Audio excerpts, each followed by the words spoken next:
Hey, this is the Numale Podcast, in which we discuss issues that affect millennials today, ranging from topics such as university to relationships to job opportunities. Today we're probably going to be discussing we're probably the PhD fucking trap and how it's a meme and how you're basically a slave. Yeah, kind of college in general more than anything, and also our own experiences as postgrads. I think the first thing we should do is give some background. I did an undergrad degree followed by a master's. And then what did you do your undergrad degree in, Michael? It was in physics or meme science. I decided that medicinal chemistry was the degree for me. And, well, it wasn't even the degree for me. It was the backup degree because it sounded similar to medicine. So, did medicinal chemistry and kind of got into chemistry for a while. Kind of meandered through my exams. Done a 4th year bachelor's project. And got offered to continue and do a PhD. Alright, Daniel, what's your story? So I did something pretty similar. I again, did my leaving cert, did well, wanted to go to college, do a bit of chemistry. That's what I always wanted to do, or so I thought. So I go in, do a chemistry degree, do quite well, get offered a PhD, similar to Greg, with a lab I worked in for a project. So yeah, this maybe this will be a bit of a rant about our PhDs or postgrads, but maybe it's a bit more about advice and what decided what not to do. So, as a 20-year-old in Ireland. Some people's purpose in life is to serve as an example to others. What not to do. Yeah, what not to do. Yeah, and I think especially like given today's, let's say, financial climate and current situation in Dublin and Cork and other cities in Ireland, doing a PhD makes literally no sense, both from a financial and from a career perspective.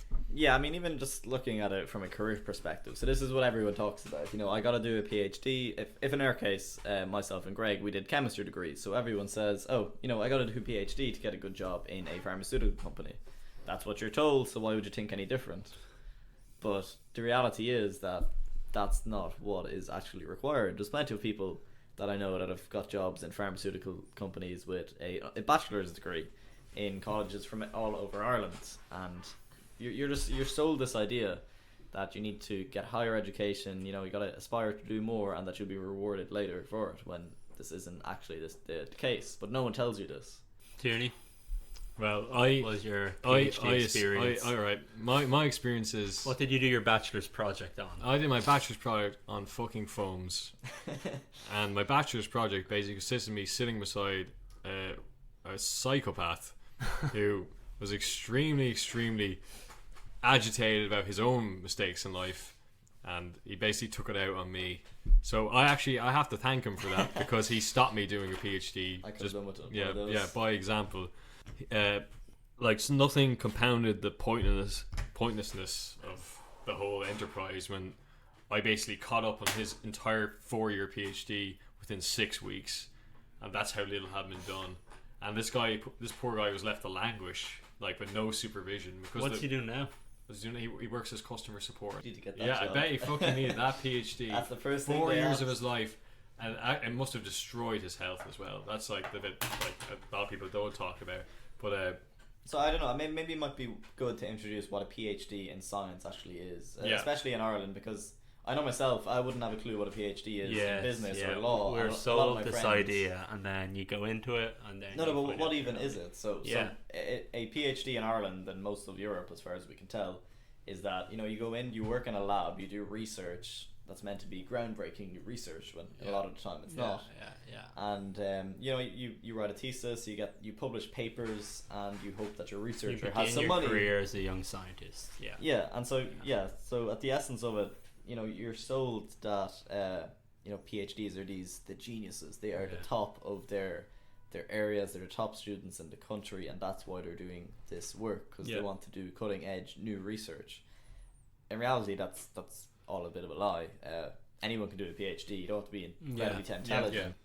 That's the kind of feel I've got from the last few weeks of my PhD. I feel like the way academia is structured at the moment, it's professors play a gigantic role-playing game of survival, and pretend to be cutting edge and leading the Yeah. science field. They pretend to be so indispensable to save their job. It's a big Yeah. Yeah, because the people they're They don't talking care to, about trying to get the science. money They from care the about- grant from, like, they're not actually experts in the field. So Yes, they don't- they're the academic, the supervisor, the professor in the college. His main goal is to survive until his next grant. He doesn't give a fuck about science. Yeah, and it's embodied internally. Throughout every department, from what I can see, there are professors who do not produce anything novel, Yeah. and they have to pretend in a great game of kabuki It's a theater or gigantic whatever. live action role playing Yeah. game, and Yeah, they're all in on it. All of them are pretending to be top class academics, making a difference,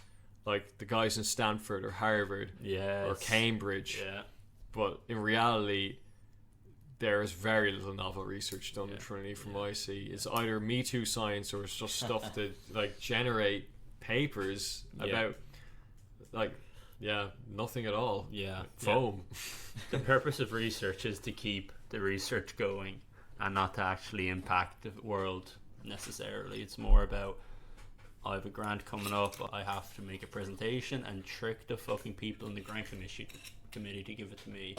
It's a salesmanship Okay, thing. so Greg, before you took your PhD, what advice did you get on a PhD? What did you think of a PhD? I don't before think you started? advice is the right word. I think it's so subtle. Like, it's basically a gigantic grooming setup for young, naive, unexperienced kids that are somewhat an academic inclination and want to do what's best for their careers, and that's kind of capitalized on. The professors are like vultures that pick up students. Yeah. Because anyone that was educated on it would think a lot harder about the implications of doing a PhD Then and the what- opportunity. So what did costs. initially sound like something you'd like to do? Why did you choose to do it? I guess why I went into the PhD. Yeah, Yeah, I don't know. It was never really a deliberate decision, and that's probably the it just issue. seemed like the next step. It didn't seemed like the next step because that's what you're part fed. of the university degree is a fourth-year project in which you're implanted into a research group where your first real-life working experience is in this environment, and I guess it's a case of Stockholm syndrome. That's what you know.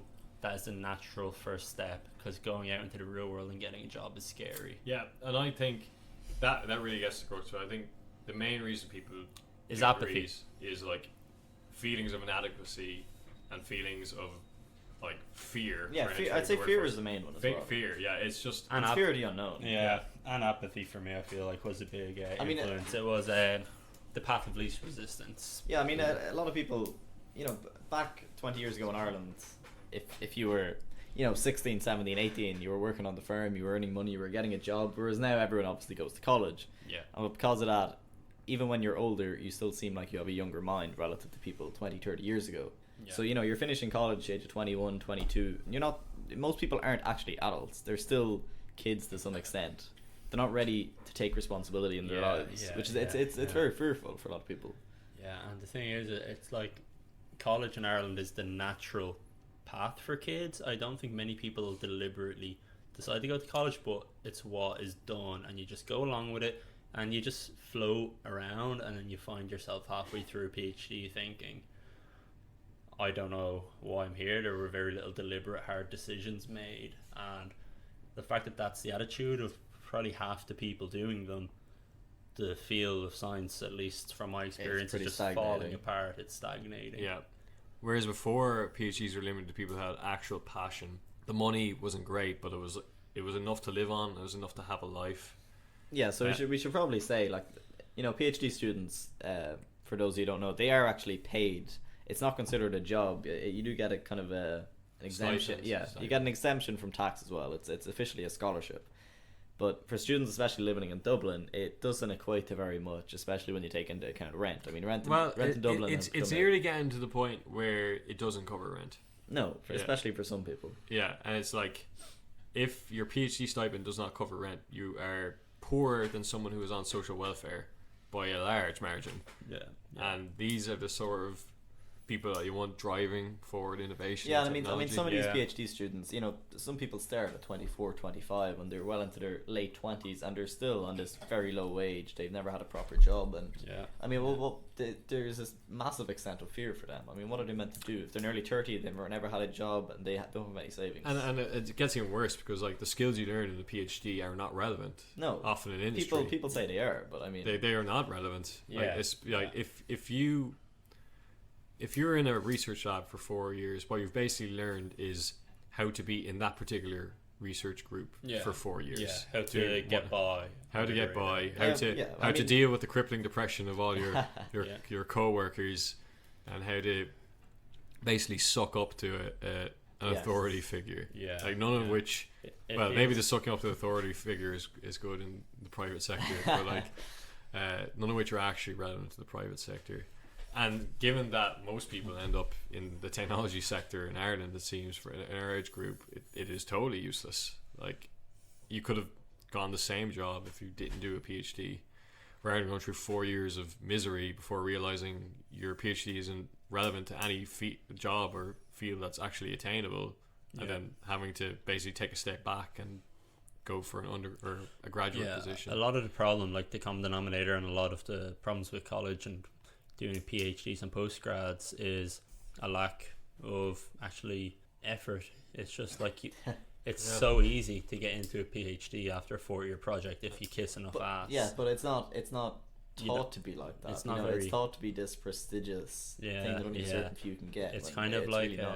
it's kind of, I don't know, shocking when you actually get into it and you see the people around you and they're Yeah. just fucking chancers and they're just getting by and In hoping their some bosses cases, notice not them. in all cases. Yeah. I mean, obviously, you have some people who are passionate about the field and who And are genuinely quickly intelligent. become depressed. Yeah, they're the truly tragic cases. Yeah. They're yeah. the true They're the future unemployed. They're the long-term- true tragic. Yeah. Imagine being so passionate about your field that you're willing to be exploited like a slave. Like, Yeah. Yeah, I mean, In I some mean, cases, I don't know if literally people not. know, but PhDs are expected to work about a 40-hour week. In reality, what's expected is much more.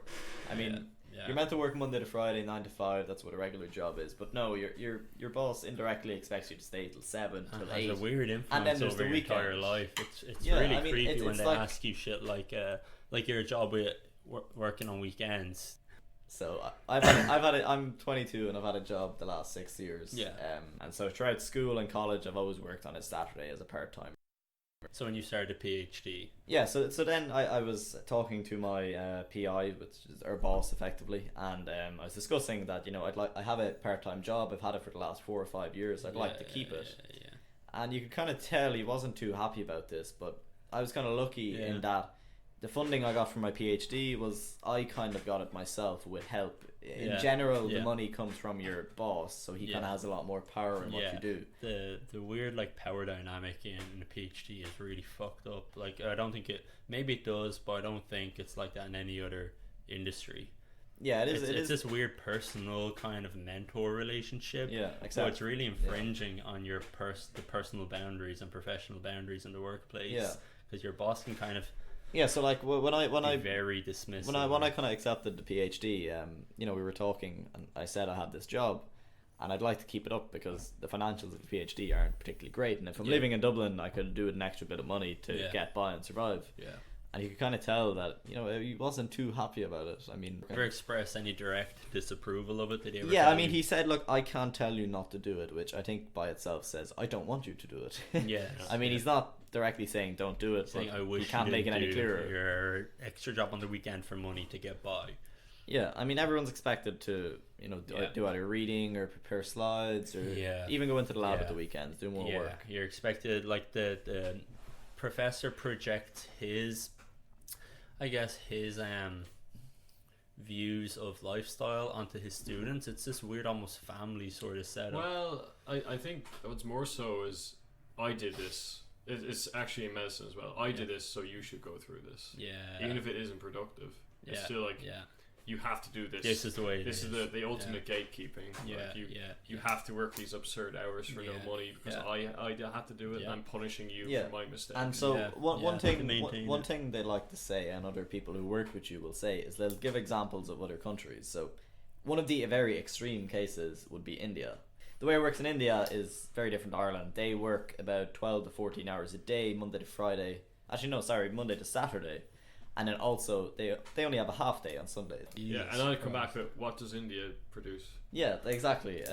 Not very much. Not very much. Regarding chemistry, anyway. Yeah, because fundamentally, like, that system doesn't work. No. Yeah, so you're just basically abusing people for no reason.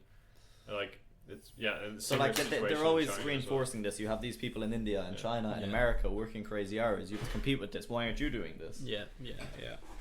It's this weird fucking lifestyle. A lot of these people, I guess, like, the boundaries in academia between your private life and your work life do not exist. You know, you get emails at 12 at night. I've gotten emails at 1 in the morning from my boss saying this work needs to be done urgently.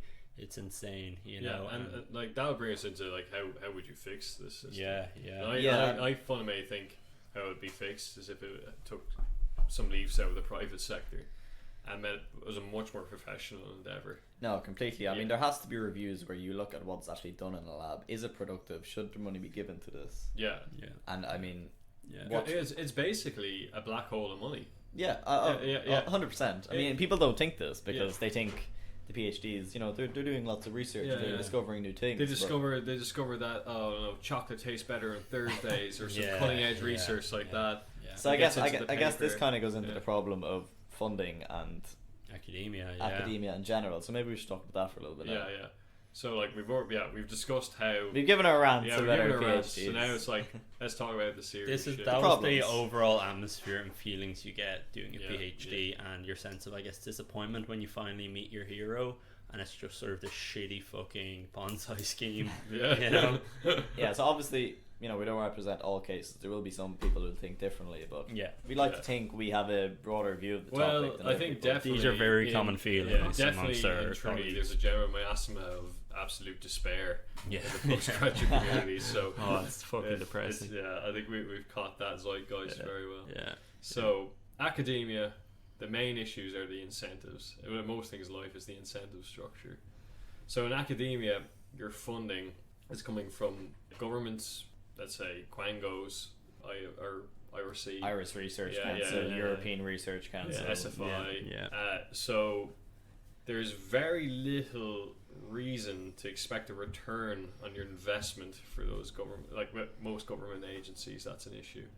So money is given to dubious and spurious projects, mostly based on the titles of the projects. And how well you can sell your idea. And how well you can sell and how well connected you are. Yeah, it's more how well you can sell your idea more than how well your idea is relevant in the world. It's more about how well the professor. I'll give the example from nanoscience. Nanoscience was very big in the late 2000s and early 2010s, and so much fun. To some degree. It still is to some degree, but nowhere near like the hype that buckyballs and carbon nanotubes gave. The amount of funding that came into that field in Ireland is like staggering compared to other fields. I don't think there've been any returns. Trinity is meant to have one of the best nanoscience facilities in all of Europe. Never mind Ireland. But like, what's come out of it? And you could say this is why you need research. You need to go down all these dark alleys. Yeah. And if that was the case, that's all laudable. But in practice, every PhD student is essentially expected to contribute. Yeah. Can you imagine if this is the private sector and we were working at a tech company or a startup company relating to nanoscience? So we're trying to make some new nanotechnology, like nano bugs that everyone hears about. You're going to make these crazy bugs that go into our body and cure us of everything. Yeah. So if you fund this over a series of maybe 4, 5, 6 years, so an average PhD would be about 4 years in Ireland, you'd expect some results. And if there's no results, well then you might think about cutting the funding. Rather than extending it for another 4, 5, 6 years. There's no repercussions for negative results at all. I guess. On the flip side, you have to have negative results. You do. But the thing is, negative results aren't valid. No. Yeah. It's either papers and or the ratio of negative results to positive results is fucking staggering. It's staggering. And that's actually there's something works. being wrong. There's some problem with this structure in that it's just not ideal. It's not well thought out. Yeah, it's not well thought out. I think the academic structure is one that rewards survival, and the capitalist structure rewards changing and impacting people's actual life and making a profit on it. Yeah. Because you can only sell things that someone wants to buy. Yeah. In academia, that is not a target. The target is... What is the fucking target? The target is to get your grant. The target is to get some papers. Yes. Get some papers published. Get some papers published. Yeah. So even if the results are basically meaningless. Yeah. So like if you had a 4-year PhD and it was acceptable in academia, you have to say, in conclusion, this is a waste of time. Now, like, that is a very valid result. It's very useful. People don't have to waste their time doing it again. Yeah. Problem is, you are expected to produce papers for your professor. Yeah. So papers effectively quantify results in science. Yeah. And it is basically unspokenly not acceptable to produce negative results. No. Yes. There's no publications on negative results whatsoever. Yeah. And so people are always chasing a result. It's like a cheap fucking dopamine rush. The whole workforce is but even if that's not useful science. Yeah. So you have this incentive structure that's incentivizing people to basically lie to get funding, and then in order to justify their existence, to produce meaningless results. Yes. With no actual returns. They produce meaningless results so that they continue to produce meaningless results. It leads to this death spiral where every PhD student realizes, oh shit, it's a giant simulation. It's the whole fucking thing. This thing is just an abstraction of reality that has no bearing on real life. Yeah. And it just keeps getting worse and worse because anyone who survives this process moves up into positions of power and just continues the cycle. Just continues the fucking cycle. And so we should probably explain, we're talking about funding here. So any lecturer in a college are basically held to ransom by the college by the amount of funding they get. So anytime an academic gets a funding from a source, I know in Trinity anyway, 30-35% of that is taken by the college. Insane. And so effectively what happens is the lecturers end up paying their own salaries for their own grants. And if they're not getting grants, well then there's the pressure from the college, and so they need to get results, and results quantify the papers. So it's kind of an endless loop where the academics are under pressure to get funding, then they pressurize the PhD students to get results. Everyone is in a panic. Yeah, it's not a very well thought out. It's just a chase. It's like a blind fucking chase after papers without any thought of the actual impact on society. All that matters is getting a paper. You know. All right. So now that, like, in most, let's say, systems, when you get to the core incentives is where you identify the problems. So in academia, we've already identified the whacked out incentives. So what incentive structure would you employ to fix some of these issues?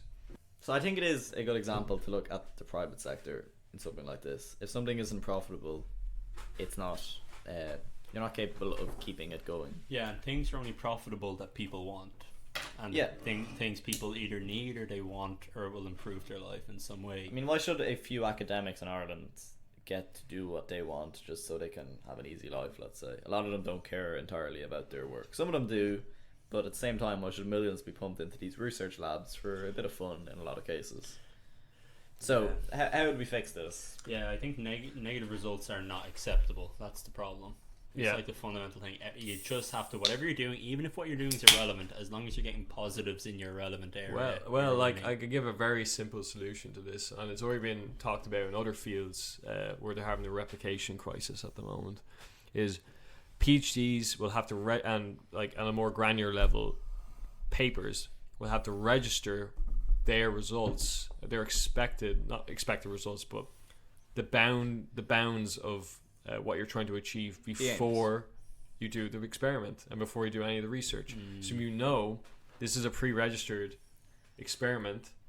It got a negative result. Problem with this though, in PhD applications, you do give an aim. This is what we're trying to do. This is what we want to do. But there's no enforcement of this. Yeah. I mean, I know for my project, we talked about a lot of stuff.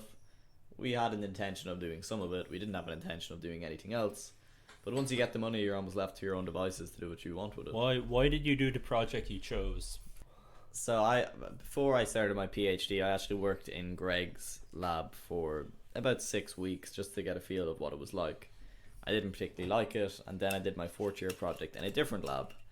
And I found in this lab that the boss, the principal investigator, he was a bit more encouraging to the students. He was very helpful, very chatty.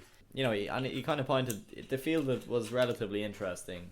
I didn't particularly think about it a whole lot, but I liked what I was doing. And so he offered to help me write an application for a scholarship. But in reality, the main aim of the project itself was thought of overnight by my boss. He said to me, okay, I'll have a think about it, and the next day he came back and said, oh, we can do this. Not a whole lot of thought. He didn't explain very much, but me being naive, I said, oh, sure, that's fine, we'll write that. So why did you pick the project that...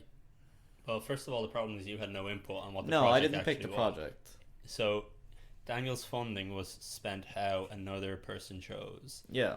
And then you did the project that he prescribed when the goals of the project are not any impact on society. The goals are for that professor, depending on his point in funding life cycle. Yeah, so I can see what Greg's saying here, but I don't necessarily think the problem in this regard directly lies with the academic.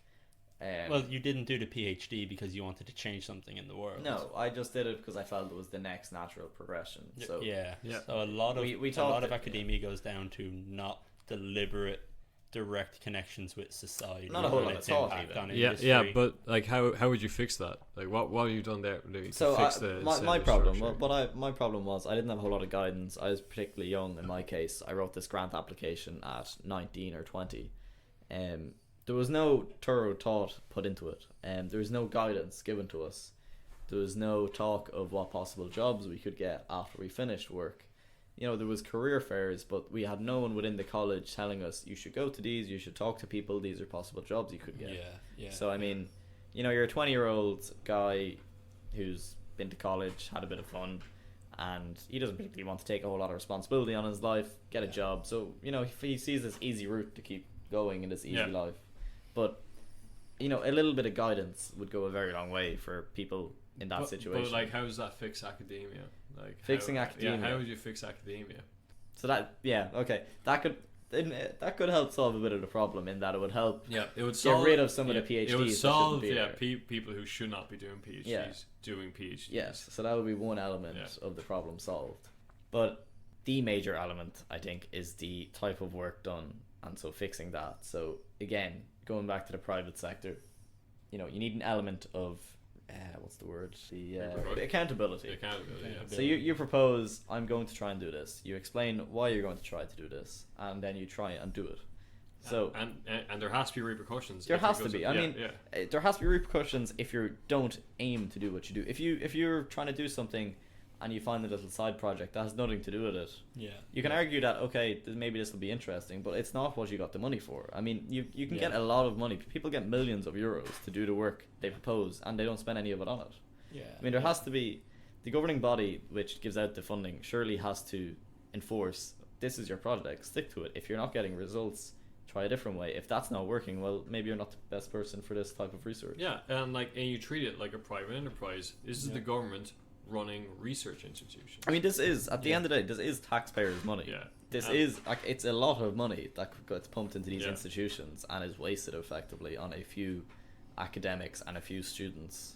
I mean, chemicals themselves cost a lot of money, equipment costs a lot of money, and this is all just being wasted for the fun of it more. So because the goal is to survive and not to actually impact. That is the main problem. They have to survive. And part of like the curse of it is that they get the funding so easily. If their funding was based on repercussions, like, it's going to create another incentive. It's extremely rare to get your funding withdrawn once you've been given. But it is going to have other unintended effects. Like, people are going to choose projects that have good returns. But like, if that's what we want to promote, I mean, I'm not trying to say that a college and an academic has to be profitable. They don't have to necessarily make a product that can change the world. But they have to follow through. They have to try and do what they proposed, and the money was given to them for.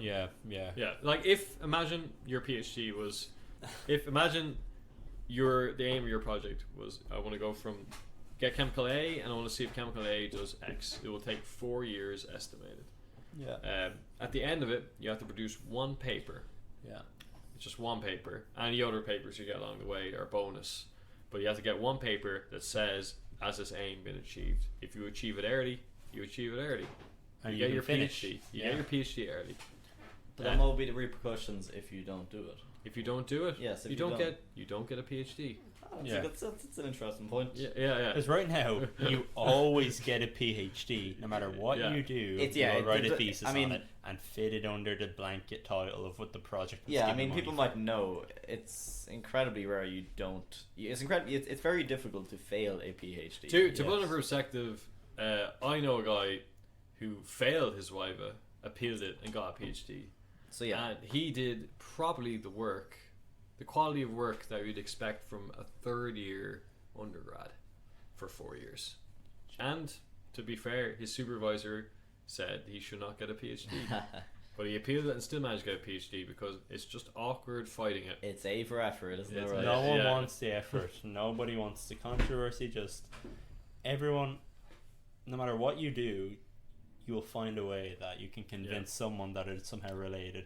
And the problem is, if you get a positive result in an area that wasn't part of the aims of the project, your project will naturally follow that pathway because there's a feedback loop where positive results equals papers. So continue getting those positive results. Fuck the original project aims. Yeah. But something a little bit interesting happened on the side.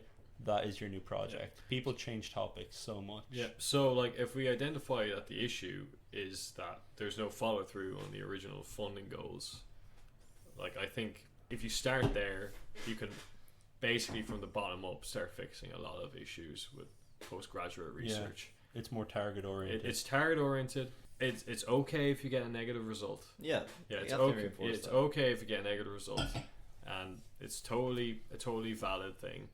You get your PhD at the end. You're actually incentivized to work hard because if you work hard, you can get it earlier. Irrespective Yeah. if your project is going well or not. I mean, Yeah. there is some brilliant scientists who their project is just dreadful from the start and it will not work, and they're considered useless. I mean, they don't have any papers. They're terrible scientists. They'll never get employed. Yeah. And then there's some absolutely dreadful scientists who they just got lucky and their project works and they're considered to be the cream of the crop. I mean, it's very unfair. because negative results are worthless. Yeah. That's the problem. Yeah, and like the advantage of this is people who can't follow through with the project aims are not going to get PhDs, which will increase the value of PhDs. Yeah. Because another aspect is that PhDs have been devalued to the point where they're pretty much meaningless. So yeah, I think that'll be a very good way to fix some issues. Actually, obviously there's going to be some Teething issues. Yeah, teething issues, and the active involvement you need to have from the government bodies is going to be a lot more. Yeah, So you're gonna need- that's one of the major things. Yeah, the and- enforcement. yeah, and you all know from like fucking government bodies, especially in Ireland, it's just the worst of laziness. Like the cream of the crop of lazy people are gravitate towards the public sector. So it might be difficult to get that level of enforcement. And if there's that initial level of enforcement, corruption will inevitably creep in. Where sure, it doesn't really matter if your aims weren't reached. We give you. I mean, even anyway. even if an independent review of the entire PhD sector within science was undertaken, I mean, might give an insight to the general public who have no idea about I this. feel like that may be happening at the moment. Like there's word around Trinity that PhD supervisors are getting the shit kicked out of them essentially, with regards to the absolute mockery they're making of Trinity at the moment.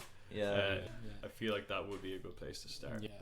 And then it's like sometimes that's all it takes, and like if you fix the kind of the bricks, then academia will start naturally restructuring itself. But does the world need academia? Yes. Could it all be private? 100%. Yes, it does. Private What would happen if there was no PhDs? private enterprise can only take so many risks. As you were saying before, like private enterprise expects results. Yeah.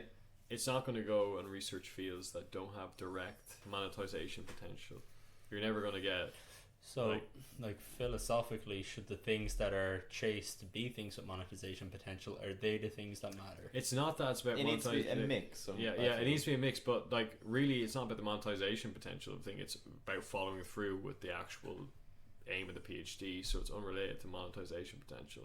But maybe PhDs aren't aimed at monetization potential, are a waste of time. And you could argue against, does basic research that is arbitrarily chosen and defined as basic research that invented general relativity gave you GPS, and there's no way anyone would fucking fund general relativity with the intention of developing GPS in 70 years. What you're saying is that private industry, the principles that got private industry, aren't necessarily correlated with actual advancement of society. No, if there isn't a clear profit motive, it'll take a very forward-looking private enterprise to justify the research costs, and that's where academia is always sat. The problem is that it's decayed so far away from those goals that it's just become like theater. It seemed like it peaked in the 1900s. Yeah, the 1900s were an excellent time. Yeah, the early 20th century. Yeah, like, well, part of that is because the fruit was so low hanging. Part of that was like World War II, shit like that. It's there's a lot of external forces that led to it. So, like, fundamentally, it's like you think there is basic research as like basic research a goal for society. Currently, is positive. CERN is smashing particles together Yeah. to detect various, like, let's say if supersymmetry is obeyed, or and the Higgs boson and all that stuff. That stuff is useless for monetization potential. That's what I mean. A lot of funding is going into shit like that. In 10,000 years, in 10,000 years, you don't know if you can manipulate mass fields using like a Higgs boson generator or whatever. Like, not sure if that makes any sense, but then you'd be like, thank God they did all that. And it's like, but like, there isn't going to be an Elon Musk for every fucking. Well, have we evidence to go on that is actually the best way society should work? All of society, it's about, like, you don't know what the best, because we won't know until 10,000 years in the future if this system works. But all of society is based off basic research at the moment. Yeah, but it's the General Motors wouldn't have invented the internet. Yeah. So, like, it's just... Well, the internet was a military necessity, which was government funded. By DARPA. Yeah, by DARPA. Point. Yeah. I mean, the amount of things that DARPA has done, DARPA's, it's a military wing of the US government, and I mean, the amount of, like, GPS, I think, is effectively due to DARPA. Yeah, it is. And they do a lot of things that has come from these. Yeah, because it doesn't make sense. Like, well, their incentives are national security. Yeah, they weren't for monetization necessarily. Yeah. But I mean, if you look at what these things that have discovered have led to, I mean, the monetary value is amazing when you think of those. But, like, private industry would not have invented those things. No, they were not initially profitable. Yeah. So, like, that is where this is a very socialist versus, like, economist debate. Well, it's not. It's like, if you want to construct a capitalist society in which things that are possible to monetize are monetized, then our current structure is great, because academia will do the initial groundwork to search, like, look through the search space of unmonetizable, let's say, research, and then once it becomes clear that it is monetizable, the private industry will commercialize it and make it usable, which is our current structure, which I think is a pretty good structure. It's just that academia is really fucking it all up. So yeah, you're a firm believer in that. The structure we have is the best structure, but it's just gone to shit. Well, it may not be the best structure, but it is a good structure. It's just that one particular aspect of it is falling down, and it, contrary to what most people believe, I think it's actually what's really freaky is the public misinformation about the reality of life in academia right now in 2018, rather than academia as itself being a worthless venture. People aren't aware of what's really going on in universities today. Yeah, and not the meme, like, oh my god, look at their safe spaces. Like, the real issues with universities is the quality of research and the culture surrounding postgraduate research. People might know, like, if you think of a lecturer in a college, a lecturer, that's only part of their job. Their major part of their job is research. A lot of people don't know that. And people think lecturers are teachers, and it's like, it's not They're true. Not. They've never been taught how to teach themselves. The last thing lecturers want to do, a secondary school teacher is better qualified to teach than a lecturer. And, like, the last thing a lecturer wants to do in a lot of cases is actually teach It's people. a pain in the ass. It's a pain in the ass. Hate to have to do. Waste their time that they should be talking to the students about research. Yeah, there is a few They're of them. researchers, they're not teachers. There is a few of them who are good lecturers and they genuinely want to help But students. that's a Trinity problem. A lot of universities in Ireland have full-time lecturers. Yeah, I know. Yeah, that is All a of the particular ITs tree. But like, especially. but that brings you on to which are more modern. the other coincidentally. solution to this problem. Like, once you fix the postgraduate, you have to also fix the teaching quality. part. Yes. And that is easily fixed. We already have a model, and it's employing full-time teachers. Yeah. Like, it's perfect. It's like you pay them well. Yeah. You give them generous benefits. Yeah. And they may not necessarily be the creme de la creme. No, but I mean, they get the job done. In a lot They of get the cases. job They done. may not be the best. Yeah. They may Right, be but- given 4 months solid of research a year, but like, it's not interfering with their lecturing. Yeah. And they have to do their lecturing. They have to do their 9 to 5 job, and then they may get research grants, let's say, for the summer. And like, I think that would go a long way to fixing that particular issue. Yeah, so are there any other major problems that we haven't touched on? Maybe we've talked about the whole misconception of what a PhD is, problems with the information that undergraduates are given prior to a postgraduate, talked about the problems academics have, the funding issue, papers, any other and major the warped issues? incentives. Yeah. I think that largely covers like the majority of the issues, to be honest. Yeah, it's just you find yourself in a very weird position coming near the end of a PhD where it's a vicious circle. You don't know what to do next, so you linger on as a postdoc, and then So Well, a yeah, postdoc, yeah, for you people just that don't- repeat the whole Yeah, process. the infinitely. postdoc trap is a separate. I think it's a separate issue. I think that is more to do with the psychological impact of a PhD, and let's say, it is. It's So like, a postdoc, for people who don't know, is Yeah. it's effectively the same as a PhD student, except they get more money, and they're technically not a student, so they are a working person in the college. But the problem is they have the mentality of a 20-year-old they have student. the mentality of a student in the majority of cases. Again, not all cases. Yeah, and like I think at this point it's already too late. If you're a postdoc, it's too late. Unless you're driven to become an Yeah. academic, a postdoc is a mistake. Yeah. It is not its step to a job.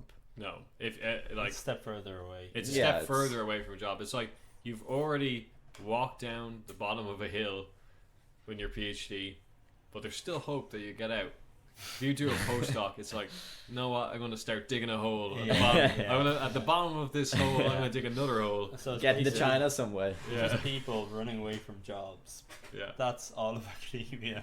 Yeah. It's how long can I just stay? It is decay? really it is, and then you get to the mid 30s, 40s, and you're fucked. Yeah, you basically reality hits you very quickly. You can't afford a worthless. family. You have no roots because you have to move around constantly from field to field.